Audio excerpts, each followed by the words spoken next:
E nesse nosso terceiro bloco do programa Perspectivas 2021 aqui do seu Sistema Áudio de Comunicação, vamos falar sobre um dos assuntos mais queridos por toda a nossa sociedade.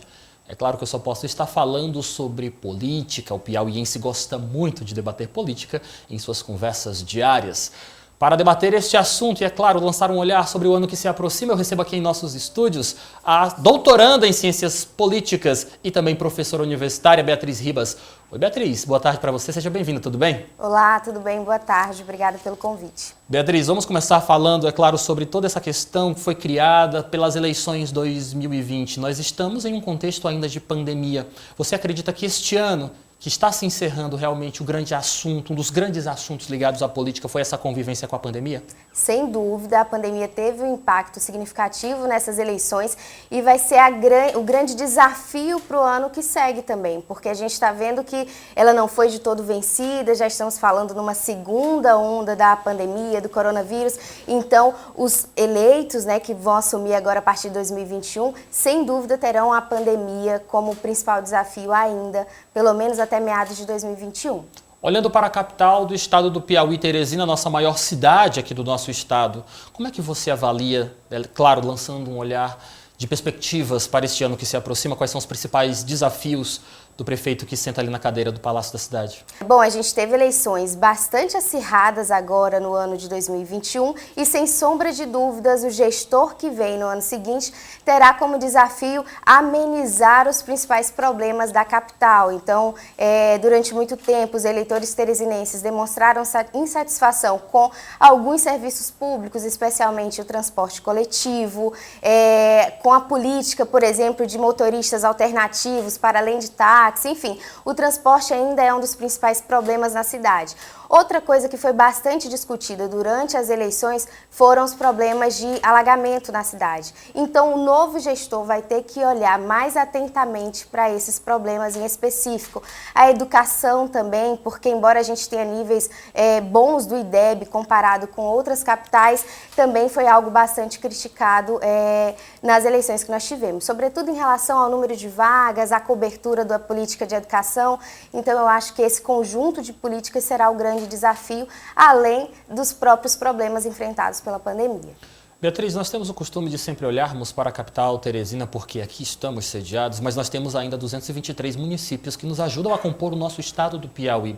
Depois de olharmos para os desafios da capital, como é que você avalia quais são as principais perspectivas, os desafios que os prefeitos eleitos para os municípios do interior também vão enfrentar neste ano que se aproxima? Os municípios menores, eles têm problemas, sobretudo, de arrecadação. Então, eles têm mais dificuldade para custear políticas públicas. Então, serviço de educação, serviço de saúde, eles são, na realidade, a gente fala que os municípios eles estão na linha de frente das políticas, dos serviços de atendimento à população. Então, quanto menor o poder de arrecadação, de tributar o cidadão, menos capacidade ele tem de investimento e ele fica mais dependente, por exemplo, do auxílio do Estado e do auxílio da União. Então, esses são desafios também para esses municípios. Olhando também para a questão do poder legislativo, lembrando, é claro, a todos que nós sabemos, mas é importante sempre destacarmos que o nosso poder político também é feito pelos vereadores. Como é que você avalia que são os desafios, os principais desafios e tendências de comportamento para o legislativo que assume em 1º de janeiro de 2021? Nós tivemos uma renovação aí de 12 novas figuras políticas dentro do legislativo e eu acredito que o cidadão teresinense ele quer ver projetos, ele quer ver os vereadores trabalhando de fato, propondo aquilo que estavam nos seus planos de governo durante a campanha. Então, a gente viu que teve uma taxa aí de cerca de 40% de renovação e o eleitorado está dando um recado, ele quer... A gente vê que esse movimento, na realidade, de mudança, de renovação política, ele vem acontecendo desde 2018. Então, está cada vez mais difícil para aquelas velhas forças políticas, aquelas figuras políticas mais tradicionais, se manterem com o mesmo comportamento e com o mesmo discurso de antes, Então, o eleitorado ele realmente está querendo ver cara nova e ação nova, assim, em relação à proposição. Realmente, eles querem políticos mais propositivos. Beatriz, aproveitando aqui tua fala, porque eu realmente observei em alguns movimentos pela imprensa nacional de pessoas criticando de que essa renovação, de certa forma, seria maquiada, visto que temos rostos novos, mas temos os mesmos partidos políticos atuando nas câmaras legislativas aqui por todo o país. Você acredita que, de certa forma, só eleger um rosto novo e esquecer de trazer também novas ideologias político-partidárias para as casas legislativas não representaria uma renovação pura e aplicada, por assim dizer? Com certeza, eu também penso assim, a gente vê que há um continuismo político. Então é um filho ou uma filha que está ali dando continuidade ao cargo que era do pai, ou então a influência política que o pai tem, ou a esposa que está dando continuidade ao mandato do marido. A gente vê que ainda tem bastante isso. Isso também aconteceu no Legislativo Municipal. Sem sombra de dúvidas, a gente não pode dizer que isso é uma renovação política de fato. Há um movimento de mudança, a gente vê que tem figuras novas, teve a Tanandra Sarapatinhas, teve, acho que o Ismael também. Ismael que conseguiu... é novo, Fernanda Gomes também Exatamente, é nova. são pessoas com um perfil mais jovens e que ainda não tinham uma experiência, uma trajetória política como outros atores políticos que já atuam dentro do Legislativo. Mas a gente tem sim, embora uma taxa significativa, né, 12 pessoas novas no Legislativo, a gente vê também que ainda predomina muito a influência política parental ou até partidária dentro dos resultados, né, dessa renovação que a gente viu esse ano. Renovação entre aspas. Você citou um nome interessante de Tanandra Sarapatinhas e realmente me puxou um assunto que eu gostaria de tratar com você também nesse programa Perspectivas 2021. Nós tínhamos um contexto de 29 vereadores na Câmara Municipal de Teresina, em que apenas 3 eram mulheres. Para a legislatura que se inicia em 2021, nós temos o contexto de 29 cadeiras ainda, mas 5 mulheres. Se falou muito nessas eleições de 2020 sobre a necessidade de uma maior representação das mulheres, tanto nas câmaras quanto nas prefeituras. Você acredita que nós conseguimos alcançar este desejo de ter mais mulheres na política pública aqui do Brasil neste ano de 2020? E, é claro, olhando para 2021, quais são as consequências de uma maior participação feminina na nossa política, Beatriz? Conta pra gente. Esse ano, em 2020, nós tivemos uma taxa de 33,3% de candidaturas femininas. É a maior registrada durante toda a história que a gente tem política aqui no país. Entretanto, se nós olharmos aqui para o nosso caso municipal, né, para o legislativo, a gente passou de 4 para 5. Então, é um aumento muito tímido, né? A gente teve uma mulher a mais. Mas a gente não pode negar que há, sim, mais interesse das mulheres em participar da política. Talvez falte mais apoio, normalmente são candidaturas não tão apoiadas pelos partidos, ou normalmente estão ocupando ali o cargo de vice, né, mas não como a protagonista de uma chapa. A gente vê que ainda é um processo tímido, porém a gente não pode desconsiderar os méritos dessas conquistas dessas mulheres que conseguiram se eleger. Além da gente falar que o processo se torna mais verdadeiramente democrático, né, porque a gente vai ter ali, a gente teria números similares ali, tanto de homens quanto de mulheres dentro do legislativo, num caso ideal, a gente pode dizer que as mulheres, elas representam sobretudo as mulheres, elas são mais sensíveis às demandas femininas, né? Então nós temos aqui o exemplo da deputada Tereza Brito, que ela levantou a bandeira do parto humanizado. Então essa é uma bandeira que dificilmente seria levantada por um homem. Então as mulheres, elas entendem sobretudo as demandas de outras mulheres e, sem sombra de dúvidas, influencia também o movimento de mais mulheres na política, né? As mulheres, elas vão se inspirar, vão ver exemplos, trajetórias de outras representantes femininas, e isso pode também implicar num aumento da participação das mulheres dentro do legislativo, dentro dos cargos de gestão, cargos administrativos, o que é importante também. Já existem pesquisas que mostram que as mulheres, elas conseguem lidar muito bem na gestão administrativa e, em muitos casos, até um pouco melhor do que os homens, né? Mas você acredita que é uma tendência que pode realmente ser desenvolvida na prática a partir de 2021, essa maior participação, este maior interesse das mulheres na política? Com certeza, a gente está vendo, se a gente comparar assim, ano a ano, a gente percebe que está acontecendo um fenômeno de aumento de mais participação das mulheres. E a gente vê também que hoje tem muito curso de formação política, de incentivo, de políticas voltadas para mulheres, para a participação delas.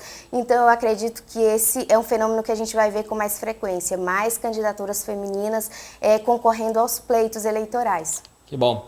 As eleições de 2020, Beatriz, foram realmente recebidas com bastante expectativa, visto que queria-se muito se medir a popularidade, a capacidade de transferência de votos pela figura do presidente Jair Bolsonaro. Olhando para essa questão, no caso nós temos Jair Bolsonaro atuando nas eleições de Teresina, temos o governador Wellington Dias também atuando nesse processo por todo o estado e tivemos também a inserção da figura do ex-presidente Luiz Inácio Lula da Silva. Como é que você acredita, como é que você avalia a participação destes nomes de renome nacional da nossa política no processo eleitoral de 2020? Surpreendeu? Deixou a desejar? Qual é a sua avaliação? Surpreendeu, no sentido de que nós esperava-se até mais, né? Os analistas esperavam que, por exemplo, Jair Bolsonaro, ele ia fazer mais linha de frente ali, de chamar o eleitorado, de convocar os eleitores a votarem naqueles candidatos que têm um viés ideológico próximo ao dele. E o fenômeno que a gente viu não foi esse, né? A gente viu que o Jair Bolsonaro ele foi mais tímido nessas eleições e isso influenciou também nos resultados. Aqui no caso de Teresina, por exemplo, a candidata que ele mais apoiou, assim, declaradamente, foi a Rubenita Lessa. Então, a gente vê que ele foi muito tímido nessas eleições, essa é uma análise até nacional, muitos analistas falam sobre isso. A nível de Lula, em relação ao Lula, a gente vê que o PT também enfraqueceu, né? A gente fala que houve um encolhimento do PT, que conseguiu eleger no Brasil cerca de 179 prefeitos apenas, e aqui no estado, aqui no município especificamente, o PT já não tem tanta essa força política. A gente sabe que o partido que realmente tem mais influência política no município é o PSDB. Então, a gente viu que houve também muitas surpresas nesse pleito eleitoral de 2019. Eu acho que o encolhimento do PT já era esperado, né, sobretudo por conta de todos os escândalos, de todo o sentimento antipetista que ainda é muito forte para o eleitorado brasileiro. Então, acho que se esperava talvez um pouco mais de empenho nos candidatos pró-Bolsonaro esse ano, pela parte do presidente, mas eu acredito que o enfraquecimento do PT nessas eleições já era esperado por conta de todo o processo que vem desde o Lula, impeachment da Dilma. E outro ponto também que é bom a gente observar é que houve, né, quando a gente observa os resultados eleitorais, um crescimento ali da centro-direita. Então, houve uma atuação mais tímida do Bolsonaro em relação à candidatura de aliados ou de nomes que o apoiam, mas houve também um crescimento da centro-direita. Então, ainda, a gente pode imaginar que ainda é muito forte o sentimento antipetista no brasileiro. E como é que justamente esta participação, por mais que tímida, dessas figuras de nome nacional na política local aqui podem representar uma modificação, uma expectativa de ação para o ano que se inicia agora, 2021? Você acredita que realmente este exemplo que foi dado de uma posição mais tímida de Jair Bolsonaro, de Luiz Inácio Lula da Silva e até do governador Wellington Dias já podem dar indícios do que vai ser em 2022, que já começa a ser discutido, é claro, em 2020? A política brasileira é muito dinâmica, né? A gente dorme de um jeito, acorda de tudo diferente. Mas a gente pode dizer que o que dá para esperar para o ano seguinte, para o pleito eleitoral seguinte, é que eles marquem mais presença. Sobretudo, deve gerar uma preocupação muito grande no próprio PT, que encolheu, então eles têm que fazer um movimento ali de fortalecimento da esquerda, caso queiram eleger mais candidatos em 2022. E, do mesmo modo, o presidente Jair Bolsonaro também tem que atuar de maneira mais ativa em relação aos seus apoiadores, né? E para conseguir ampliar a sua popularidade em relação ao eleitorado. A gente deve esperar um comportamento ou uma atuação diferente, novas articulações ou novas formas de pressão política visando o pleito de 2022. Beatriz, olhando para tudo isso que a gente já conversou, falando um pouco do que foi realizado neste ano de 2020, das expectativas para 2021, eu queria te fazer uma pergunta bastante delicada. Você acredita que o piauiense, teresinense, de certa forma, passa a ter um interesse político maior neste ano de 2021? Nós sabemos aqui de uma forma bem concreta que os nossos munícipes, os nossos eleitores, na prática, gostam muito de falar das pessoas, das figuras políticas que temos aqui à frente, que nos representam na atualidade. Mas você acredita que a consciência política, aquela que está realmente por trás de todos os interesses da coletividade, da necessidade de se buscar políticas públicas, de se buscar uma representatividade nos poderes administrativos com maior qualidade, ela está crescendo aqui no estado do Piauí, Beatriz? É bom você falar sobre isso, é uma pergunta delicada, mas é importante a gente trazer para o debate, porque realmente a gente ainda tem no Brasil uma característica muito personalista na política. Isso reflete aqui no nosso município também, a nível de estado. Então as pessoas elas tendem a se identificar muito com a pessoa que ocupa o cargo, às vezes deixando de lado qual a importância do cargo, qual o papel. E é uma característica não só do piauiense, mas do brasileiro, de ser mais apático politicamente, de não participar tanto do processo, de não se interessar tanto por questões públicas e se limitar muito aos seus assuntos de interesse privado, né? Mas o que acontece? A mentalidade do brasileiro, eu vou falar do Brasil porque isso também acaba se refletindo aqui, está mudando também. Então as pessoas elas estão se demonstrando mais interessadas em política. As pessoas elas querem debater mais sobre política. Talvez a gente veja os efeitos disso mais a médio prazo, mas a gente percebe que os brasileiros, isso também vale para os teresinenses, eles estão mais interessados em debater assuntos políticos, em debater políticas públicas. A gente vê que ainda é um movimento assim tímido, mas está acontecendo também. Só que a gente não pode deixar de descartar que o nosso estado e o nosso município ainda tem aquela política bastante centralizada nas pessoas. A gente também não pode descartar o efeito corrupção que há, inclusive em períodos eleitorais mesmo. A gente sabe que ainda há a prática de compras de voto e eu sempre digo que o nosso eleitorado ele é muito carente, ele tem necessidades básicas. A gente tem um PIB baixíssimo e isso também influencia, por exemplo, nessas práticas ilícitas, infelizmente.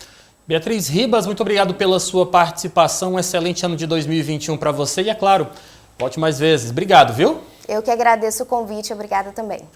Muito obrigado você que está nos acompanhando. Você segue na Udia TV, canal 23.1 e no próximo bloco você continua com mais Perspectivas 2021.